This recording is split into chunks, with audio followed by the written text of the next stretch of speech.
시장마다 이 신호 곧 험한 일 터집니다. 무슨 말일까요? 이 신호라는 게 도대체 뭘 의미할까요? 일반적으로 말입니다. 침체에 대한 신호를 말합니다. 그런데 여러분 놀라운 게요. 세계 3대 시장의 침체의 어떤 신호가 만만치 않습니다. 이거 자칫 잘못 우리가 다루었다가는요. 낭패를 당할 수가 있습니다. 물론 이 신호대로 시장이 가지 않으리라는 것도 있을 수 있습니다. 그런데 신호는요. 여러분 지표거든요. 지표는요. 거짓말을 안 합니다.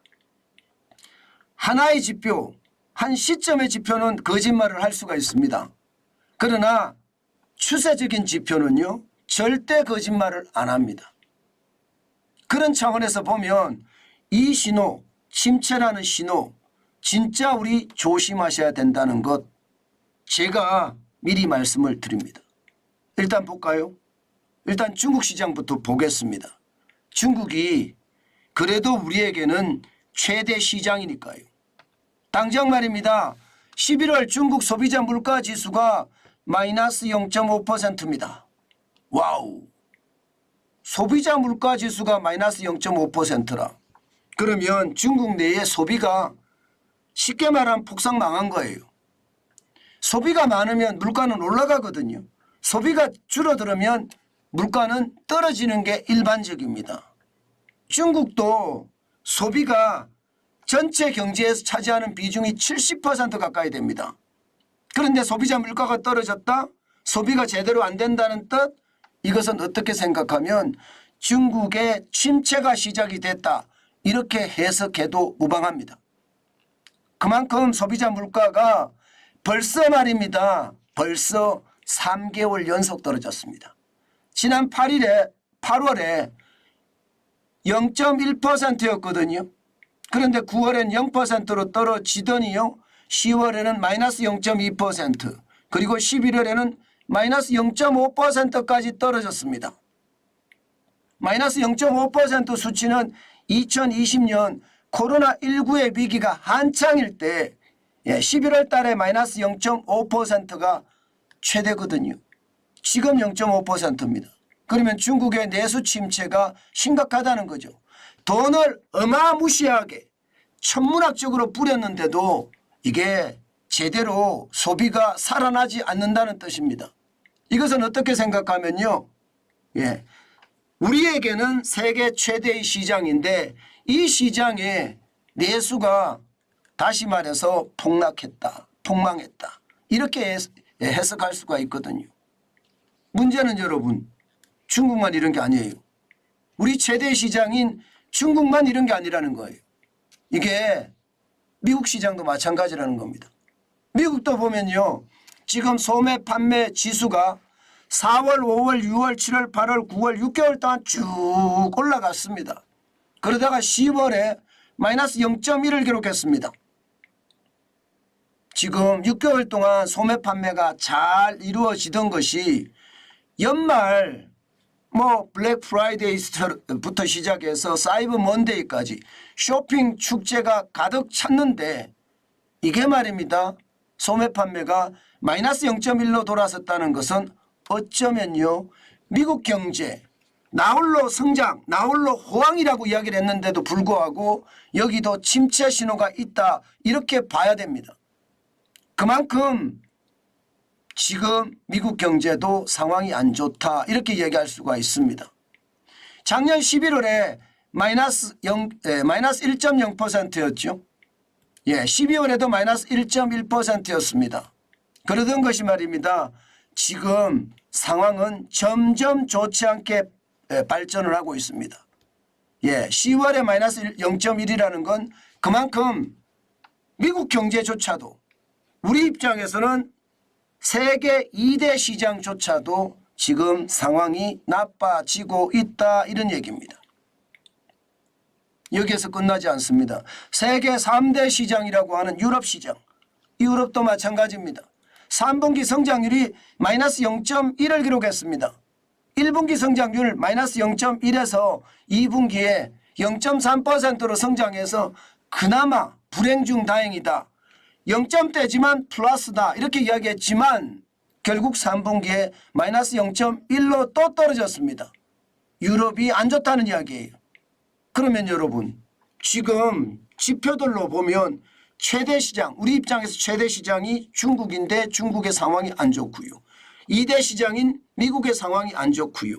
3대 시장인 유럽의 상황이 안 좋으면 우리 괜찮을까요?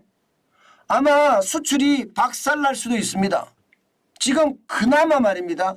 수출이 플러스로 돌아서서 어떻게 하든 이 시장을 극복하려고 난립니다. 그런데 1대 시장이라고 이야기하는 중국이 지금 11월 달에 20.4%를 차지하고 있잖아요. 여기가 무너진다는 이야기고 미국 시장이 19.6%를 차지하고 있는데 여기도 지금 무너진다는 이야기잖아요. 3위가 아세안이라고 되어 있지만 실질적으로는요. 유럽연합이 3위라고 봐야 되는데 지금 11월에는 9.8%입니다. 아세안은 전체적으로 하면 17.6%고요. 이런 상황에서 보면 아세안은요. 미국 시장이 안 좋아지면 여기는 같이 떨어지게 되어 있습니다.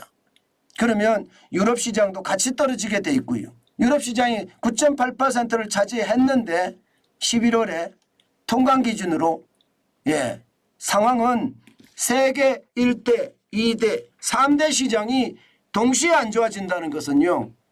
우리 수출에 치명적인 타격을 줄 수가 있고요. 그것은요. 우리에게 험한 일로 닥칠 수도 있다는 뜻입니다. 지금까지 말입니다. 우리 경제가 버틸 수 있는 힘은 여전히 수출에 있었습니다. 그만큼 수출이 떨어졌지만 버텨나갔거든요. 지금 10월, 11월에 5.1%, 11월에 7.8% 늘어났습니다. 물론 이건 기저효과예요. 작년에 워낙 많이 떨어졌잖아요. 작년 10월에 마이너스 5.8%, 11월에 마이너스 14.1% 많이 떨어졌으니까 기저효과로 올라간 거니까 이게 뭐 수출이 많이 늘었다고 이야기할 수는 없지만 기저효과라도 지금 플러스로 돌아섰다는 거 뭔가 회복의 조짐이 있다는 뜻인데 그 회복의 조짐마저도 말입니다.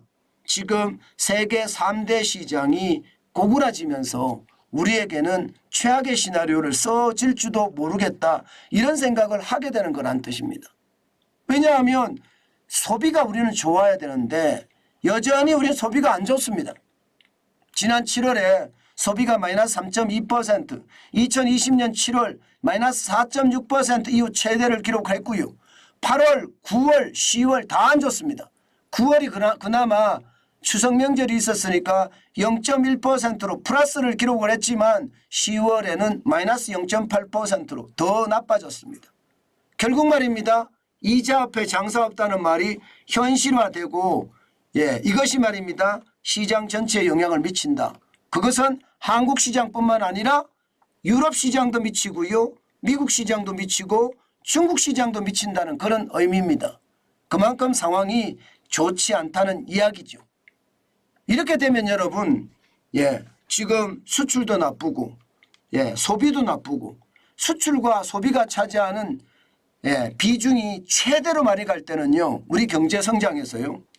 거의 많이 갈 때는 90%, 95% 올라갑니다. 그런데 소비가 한 50% 최대, 수출이 최대 한 45% 차지하거든요. 그 다음에 투자가 차지하는데 투자도 최대는 15%까지 올라가기도 합니다. 그러나 수출과 소비와 수출이 쌍두마차로 우리 경제를 이끌어 가는데 이거 두 개 다 쉽지 않다는 이야기가 되는 거잖아요. 저는 그래서 시장에 굉장히 큰 위기가 그렇게 멀리 가 있지 않고 우리 근처에 다가와 있다 이렇게 생각합니다. 지금 말입니다. 이대로 두면 대한민국은 진짜 최악의 상황을 맞을 수도 있습니다. 제가 계속 말씀을 드리는 게 문재인 정부의 소득주도 성장 정책이 지금도 현실에서 이루어지고 있다. 그 말씀을 많이 드리는데 그것부터 먼저 개선이 돼야 돼요. 그래야만 우리 경제가 어려운 가운데 비상할 수 있다는 뜻입니다. 여러분도 알다시피 지금 성장률 자체가 지난 5년 동안 보세요. 2019년에서부터 2023년까지 5년입니다. 5년. 5년 동안 성장률을 보면 연평균 성장률이 1.96%예요. 2%도 성장을 못해요. 2%도. 게다가 2023년에 올해는 1.4% 성장한다고 이야기할 정도니 이게 시장의 어떤 충격이 얼마나 크겠습니까? 곧 험한 일 터진다는 말이 이 말이에요. 그렇기 때문에 윤석열 정부는 그 어느 때보다 개혁을 해야 돼. 개혁. 경제 개혁을 제대로 해야 됩니다. 소득주도 성장 정책을 완전히 타파해야 된다는 뜻이에요. 지금까지 말입니다. 주 52시간제 개편이 안 됐습니다. 1년 6개월이 지나갔는데 여러분도 알다시피 주 68시간 일하다가 어느 날 갑자기 말입니다. 주 52시간이 됐어요. 주 16시간이 날아갔어요. 이것은 여러분 말도 안 되는 급진적인 개혁이에요. 이러니까 나라가 망한다는 이야기가 나오는 겁니다. 주 68시간 하던 것을 갑자기 주 52시간. 이거는 경제 정책이 아니라 이거는 미친 정책이라고 저는 그렇게 생각합니다. 그래서 주 52시간제가 이게 정착이 지금 됐느냐? 아니거든요. 지금 경제 곳곳에서 파열음이 나고 있는 것도 사실이잖아요. 이게 과학적으로, 합리적으로, 객관적으로 도대체 우리 국민은 어느 정도 일을 해야 되는지 그 데이터를 내놔야 돼요. 정부가. 그런 데이터는 안 나오고요. 기껏 한다는 것이 말입니다. 여러분. 아니 1년 6개월 동안 설문조사만 하고 있어요. 설문조사만. 아니 설문조사 백날 해보세요. 여러분. 일 덜하고 많이 받는 게 최고예요. 누구든지 그렇지 않겠습니까? 아니 하루에 일을 말입니다. 한 4시간만 하고 임금은 하루 8시간 하는 임금을 받으면 땡큐 베리 마치죠. 그게 현실이잖아요. 그래서 설문조사를 할 것이 아니라 학술적이고 과학적으로 그리고 객관적으로 조사를 해서 대한민국의 경제 규모가 이 정도고 출산율도 최악이고 고령화도 심각한데 우리는 얼마를 일하면 우리 경제가 세계 경제에서 계속 버틸 수 있느냐. 저는 이런 것을 조사해서 발표를 하고요. 국민을 설득시켜야 된다고 생각해요. 그래야지 말입니다. 대한민국의 경제 체제가 유지가 되는 거지. 어느 날 갑자기 68시간이 52시간으로 줄어서 기업이고 또 중소기업이고 자영업자고 모두가 난리잖아요. 그런데 이 개편이 안 되고 있다는 것. 저는 험한 일이 더 커질 수밖에 없다고 생각을 하고요. 최저임금도 마찬가지입니다. 최저임금 한번 보세요. 여러분. 최저임금을 보면 전 세계 1등입니다. 대한민국이. 최저임금이 제일 많아요. 이게 진짜입니다. 가짜가 아닙니다. 2022년을 보시면 9,160원이잖아요. 문재인 정부 5년 동안 41.6%가 올랐습니다. 그래서 지금 어떻게 됐느냐 하면 2022년 작년 기준입니다. 중임금 대비 최저임금 대한민국 62.2%입니다. 프랑스가 61.9% 우리가 높습니다. 일본이 46.2% 우리가 월등하게 높습니다. 미국의 28% 62.2% 거의 2배 이상 차이가 나고요. G7 평균도 49.8시간밖에 안 됩니다. 이런 상황에서 여러분 대한민국이 계속해서 경쟁력을 가져갈 수 있을까요? 저는 경쟁력 못 가져간다고 봅니다. 그렇기 때문에 이것을 개혁하지 않고는요. 여러분 우리 경제가 좋아진다고 기대하는 자체가 저는 무리가 되겠다 그런 생각을 합니다. 그만큼 말입니다. 주 52시간제, 최저임금 워낙 고난도로 올라가 있어요. 고난도로. 워낙 비싸게 올라가 있습니다. 이거를 제대로 개선해야지 우리 경제가 좋아지는 거지요. 이거 개선하지 않고 그냥 개선해지기를 잘 되기를 계속 기대만 한다면 여러분 저는 상황이 점점 악화될 뿐이다 그렇게 생각합니다. 윤석열 정부가 저는 알 거라고 생각하거든요.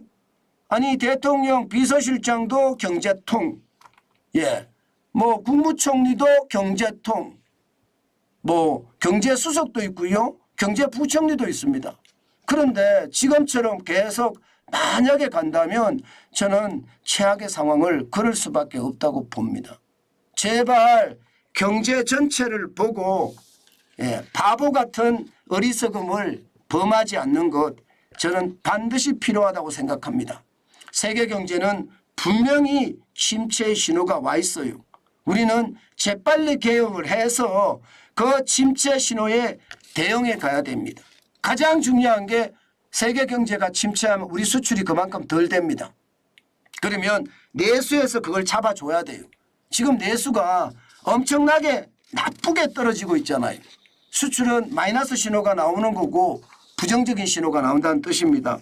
여기에 소비까지 지금 얼어붙고 있는데 이것 제대로 작동하지 못하면 저는 더 심각한 상황이 초래되지 않을까 그런 생각을 지금도 해봅니다. 참 안타깝지만 현실이 된다는 것 저는 반드시 봐야 될 것 같아요. 이대로 말입니다. 시장을 가볍게 보다가는요 더 큰 충격을 받을 수도 있겠다. 저는 그렇게 생각합니다. 그만큼 말입니다. 지표는 거짓말하지 않습니다. 분명히 지금은 작은 단서일지 모르지만 정부가 정책적 대안을 제시하지 못하면요 진짜 험한 꼴 보게 된다는 것 다시 한번 강조합니다.